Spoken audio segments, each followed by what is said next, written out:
एक गरीब लड़का रोज़ाना गाड़ियों के पुराने टायर्स जमा करता था। 2 साल बाद इसकी ज़िंदगी कैसे बदल गई, वो कैसे एक गरीब इंसान से एक अमीर इंसान बन गया, आज की वीडियो में मैं आपको ये सब बताऊंगा। दोस्तों, अच्छा और बुरा वक्त ज़िंदगी का हिस्सा होते हैं। आज की ये कहानी एक ऐसे लड़के की है जिसने अपने बुरे वक्त को अपनी ताकत बना लिया। ये कहानी 2012 की है। अफ्रीका मुल्क में केनिया एक गाँव है। इस गाँव में एक 12 साल का लड़का रहता था। इस लड़के का नाम मैल्कम था। ये गांव गरीबी में घिरा हुआ था। यहाँ के लोग बहुत मुश्किल से एक टाइम का खाना खा सकते थे और यही हाल इस लड़के की फैमिली का भी था। इस लड़के के पास थोड़े बहुत पैसे पड़े हुए थे जो ये पिछले कई सालों से जमा कर रहा था। मैल्कम ने सोचा कि इन पैसों से कोई काम शुरू किया जाए और एक रात सोते वक्त इसके जहन में एक आइडिया आया। जब ये अगली सुबह उठा तो ये उठकर सीधा टायर्स मार्केट चला गया और मार्केट से ये पुराने सेकंड हैंड टायर्स खरीदने लगा। मैल्कम ने अपने पैसों से बड़े बड़े टायर खरीद लिए और इनको अपने साथ घर ले आया।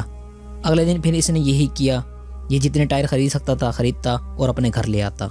ये टायर्स ऑलमोस्ट ख़राब होते थे, इसलिए इसको ये सस्ते दाम मिल जाते थे। ये अगले 4 से 5 दिन तक ऐसा ही करता रहा और टायर जमा करता रहा। अब इसने अपने सारे पैसों के टायर खरीद लिए थे और इनको अपने घर के अंदर जमा कर लिया था। इसके गाँव और पड़ोस के लोग रोज़ाना इसको टायर लाता देखकर इस पर हंसते और उसको कहते कि ये पागल हो गया है। टायर्स जमा करने के बाद मैल्कम ने अपने प्लान का दूसरा फेज शुरू कर दिया। मैल्कम ने इन टायर्स से अपने घर के अंदर जूते बनाना शुरू कर दिए। कीनिया के इस इलाके में लोग महंगे जूते नहीं खरीद सकते थे।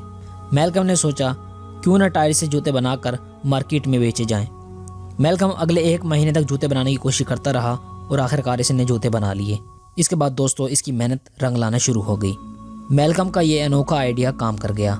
ये लड़का टायर से बने जूते करीबी एक बाजार में ले गया और वहाँ इनको बेचना शुरू कर दिया। लोगों को ये जूते बहुत ज़्यादा पसंद आए क्योंकि ये एक तो सस्ते थे और दूसरा ये मजबूत थे। इससे मैल्कम की हिम्मत और हौसला बढ़ गया। इसके बाद इसने जूतों के मुख्तलिफ डिज़ाइन बनाना शुरू कर दिए। अगले 1 साल में इसके बनाए गए जूते मशहूर होने लगे। अब मैल्कम के पास अच्छे खासे पैसे जमा हो गए थे। इसके बाद इसने खाली प्लाट खरीद लिया और वहाँ वर्कशॉप बना ली। इस वर्कशॉप में इसने अपने गांव के लोगों को यहाँ काम के लिए रख लिया। ये वही लोग थे जो इसको देखकर हंसते और मजाक बनाते और इसको पागल कहते। अब इसके पास काम कर रहे थे। इसके ये जूते पूरे केनिया में मशहूर हो गए। इससे इसकी ज़िंदगी तब्दील हो गई। तो दोस्तों ये थी आज की हमारी वीडियो पसंद आई तो लाइक करें और अपने दोस्तों के साथ लाजमी शेयर करें ताकि उनको भी मालूम हो कि मेहनत कभी भी ज़ाया नहीं जाती। चैनल को सब्सक्राइब कर लें। मिलते हैं अगली वीडियो में। अपना ख्याल रखिएगा।